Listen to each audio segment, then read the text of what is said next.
Selamat siang, Ayah Bunda para pejuang buah hati. Bertemu lagi dengan saya Winda di acara Ngopi Sore Ngobrol Pintar soal reproduksi. Nah, hari ini saya lagi jalan-jalan di Solo bersama dengan Dr. Ira Syahriati, SPLG, klinisi dari Klinik Utama Kasih Ibu Sehati. Halo dokter, apa kabar? Baik, apa kabar Mbak Winda? Baik, alhamdulillah. Dok, hari ini aku mau tanya-tanya nih, kebetulan udah banyak banget pertanyaan dari para pejuang buah hati dan calon ayah bunda di rumah tentang infertilitas, deteksi dininya tuh seperti apa gitu dok. Ini aku boleh sambil jalan-jalan di klinik Kasih Ibu ya dok ya?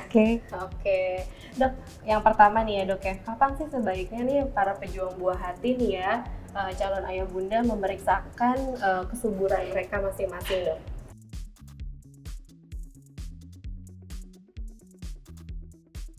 Yang pertama dari segi usia ya.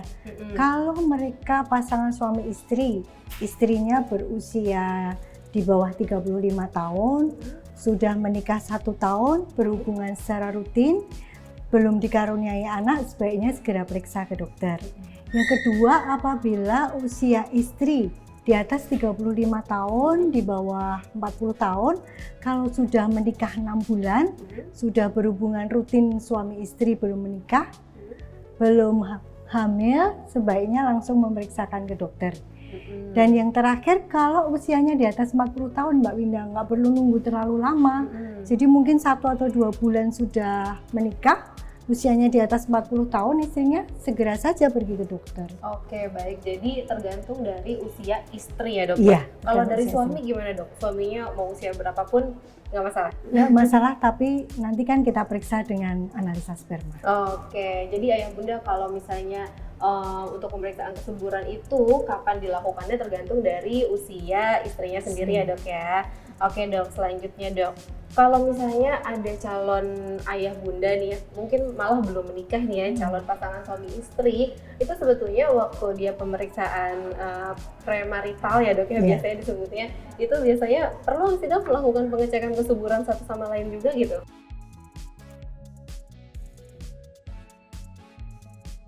Kalau yang untuk istri ya atau wanita, kalau belum menikah, yang paling bisa dilakukan pemeriksaan untuk kesuburan hanya semacam hormon sih Mbak, seperti FSH, LH, estrogen, progesteron, dengan AMH.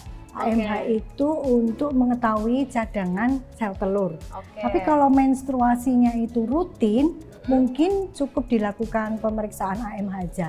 Tapi kalau untuk faktor atau laki-laki bisa dikerjakan dengan pemeriksaan analisa sperma juga sih walaupun belum menikah. Oke, berarti untuk pemeriksaan hormon yang tadi dokter sebutkan itu sudah cukup mewakili untuk kesuburan si wanita atau sebetulnya ada pemeriksaan lain juga sih dok? Ada pemeriksaan lain sih, tapi yang bisa dikerjakan setelah menikah ya. Setelah berhubungan seksual. Iya, setelah berhubungan seksual. Oke. Kemudian dok, tadi kan dokter kan menyebutkan kalau misalnya mau periksa kesuburan nih tergantung dari usia istrinya. Sebetulnya apakah itu dok, usia itu mempengaruhi infertilitas dok?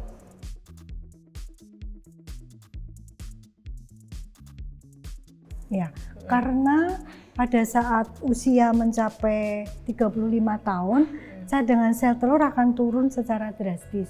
Dan bahkan setelah 40 tahun, cadangan sel telur akan semakin turun. Oh gitu, makanya jadi dilakukannya sesuai dengan usia istrinya ya bunda gitu. Nah ayah bunda di rumah nih ada yang juga pernah bertanya nih dok ke kami ya dok ya.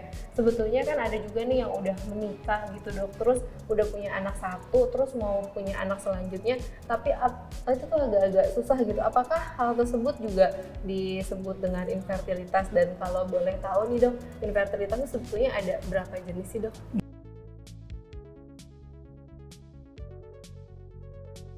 Ya, kalau yang kasus tadi ya, jadi sudah pernah punya anak, mau punya anak yang kedua itu susah, itu disebut infertilitas sekunder ya. Jadi infertilitas itu ada 2 macam. Yang pertama infertilitas primer, yang kedua infertilitas sekunder. Infertilitas primer itu seperti yang kita bahas tadi ya, jadi sudah menikah 1 tahun, usia di bawah 35 tahun, berhubungan rutin, belum pernah hamil, belum pernah punya anak.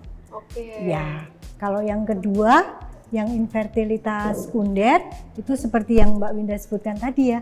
Jadi sudah pernah punya anak nih, terus sudah sekian lama lebih dari 1 tahun nggak ada pakai alat kontrasepsi apapun, ingin hamil kok nggak kunjung hamil, itu disebut infertilitas sekunder. Baik, jadi walaupun sudah pernah punya anak itu tetap disebut infertilitas juga ya dok ya? Oke. Nah Ayah Bunda, tadi saya habis diajak jalan-jalan nih sama Dokter Ira keliling klinik utama Kasih Ibu Sehati. Terima kasih ya dok udah ajak jalan-jalan. Sekarang kita udah mulai agak capek nih, kita jadinya ngobrolnya sambil duduk aja ya dok. Sambil melanjutkan pertanyaan tentang deteksi dini infertilitas, saya lanjut lagi nih ya dok ya. Nah kemudian tadi terakhir pertanyaannya adalah jenis infertilitas ya. Ternyata ada 2 jenis infertilitas, yaitu primer dan sekunder. Walaupun sudah punya anak, kalau misalnya dia kesulitan untuk memiliki anak berikutnya, itu bisa disebut infertilitas juga, tapi sekunder ya dok ya. Nah kemudian nih dok, untuk mengetahui nih dok, aku tuh infertilitas atau enggak nih, atau suami gitu ya, itu pemeriksaannya apa aja sih dok yang dilakukan? Jadi basic infertility screening itu ada 3 ya.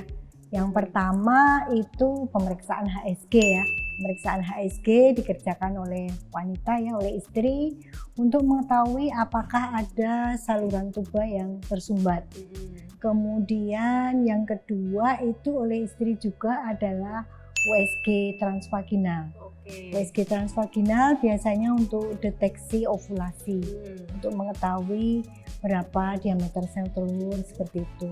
Kemudian yang ketiga yang dikerjakan untuk suami itu adalah analisa spermanya, untuk mengetahui jumlah, kualitas dan motilitas dari sperma. Jadi ketiganya wajib ya dok ya, untuk dilakukan ya dok ya? Sebelum program hamil ya. Iya betul. Nah dari ketiga pemeriksaan tadi dok, ada HSG, kemudian USG transvaginal dan juga analisa sperma. Waktu untuk ketiga pemeriksaan itu tuh ada tertentu atau kapan aja boleh gitu? Gimana, jadi sebaiknya memang ada waktu-waktunya ya. Pertama untuk HSG disarankan pada saat masa hari ke-9 atau ke-10 dari mens pertama, di mana dia sudah bersih mens, minimal 2 hari bersih, nggak boleh untuk hubungan dulu, baru periksa HSG. Ya. Kemudian yang kedua untuk USG transvaginal, untuk deteksi ovulasi biasanya dikerjakan 2 kali. Yang pertama pada saat menstruasi, hari kedua atau hari ketiga, untuk mengetahui jumlah folikel antabasal. Kemudian yang kedua pada saat hari ke-10 atau ke-11 dari menstruasi, itu untuk mengetahui apakah sudah terjadi ovulasi dari diameter sel telurnya. Kemudian yang ketiga untuk analisa sperma itu dikerjakan minimal 2 hari, maksimal 6 atau 7 hari masa tidak mengeluarkan sperma bagi laki-laki, dan tidak boleh dikerjakan pada saat laki-laki sedang capek. Gitu. Jadi untuk pemeriksaan sperma itu kondisi suaminya harus fit ya. Itu mempengaruhi nanti hasilnya. Iya. Karena kadang-kadang kalau suami lagi capek, jumlah spermanya menurun atau kualitasnya menurun, atau jumlah sperma yang jelek atau yang morfologinya abnormal jadi bertambah. Jadinya kurang valid malah nanti hasilnya ya dok ya. Nah kemudian dok, tadi kan kalau ada pemeriksaan HSG terus USG transvaginal ya dok ya, berarti kalau misalnya yang mensnya nggak teratur nih dok, gimana dok? Kan tadi semuanya dilakukan di hari mens kedua, ada lagi mens hari ke-9, kalau yang nggak teratur atau nggak mens gitu. Jadi pernah ada kasus seperti itu ya, jadi katanya harus teratur mens dulu, padahal kan program hamil kadang dikerjakan pada orang yang menstruasinya nggak teratur. Jadi kalau nggak mens, kita kasih obat untuk supaya menstruasi dulu, biasanya kita kasih hormon. Nanti begitu mens hari kedua atau hari ketiga mulai kontrol USG transvaginal, kemudian bersih mens 2 hari bersih, nanti untuk HSG. Setelah itu nanti hari ke-10 atau ke-11 USG transvaginal lagi. Jadi dibuat teratur dulu menstruasinya ya dok ya, atau dibuat menstruasi aja. Dibuat menstruasi aja untuk melakukan pemeriksaan tersebut gitu ya dok ya. banyak banget nih sebenarnya yang masih pengen aku dapet dari Dokter Ira. Dan pasti ayah bunda di rumah juga masih pengen tahu lebih banyak lagi. Nanti mudah-mudahan kita bisa bertemu lagi di acara Ngopi Sore selanjutnya Dok ya, dengan pembahasan tema yang lebih menarik, lebih bermanfaat lagi untuk para pejuang buah hati di rumah.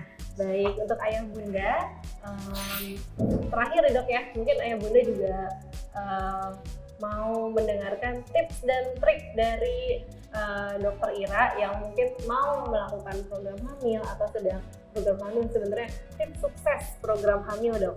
Ya, yang pertama adalah jangan menunda-nunda untuk hamil, karena cadangan sel telur atau produksi sel telur akan menurun seiring dengan bertambahnya usia wanita. Kemudian yang kedua, lakukan makanan sehat, diet makanan sehat, olahraga yang teratur, olahraga yang cukup, istirahat yang teratur, supaya menstruasinya juga teratur dan tercapai berat badan yang ideal. Seperti itu. Iya. Terima kasih Dokter Ira untuk kata-kata tips untuk ayah bunda yang sedang melakukan program hamil. Semoga ikhtiar ayah bunda di rumah segera diberikan momongan oleh Tuhan Yang Maha Esa. Oke, ini kayaknya kita udah cukup ya. Tadi kita udah jalan-jalan di klinik Kasih Ibu. Nah sekarang saya mau tutup untuk acara ini karena kita mau jalan-jalan di Kota Solo dulu. Terima kasih Dokter Ira, terima kasih klinik utama Kasih Ibu Sehati Solo. Semoga kita bisa bertemu lagi di acara Ngopi Sore selanjutnya dengan tema yang lebih menarik bersama dengan Dokter Ira Syahriati, spesialis obstetri ginekologi. Saya undur diri. Assalamualaikum warahmatullahi wabarakatuh. Sampai jumpa.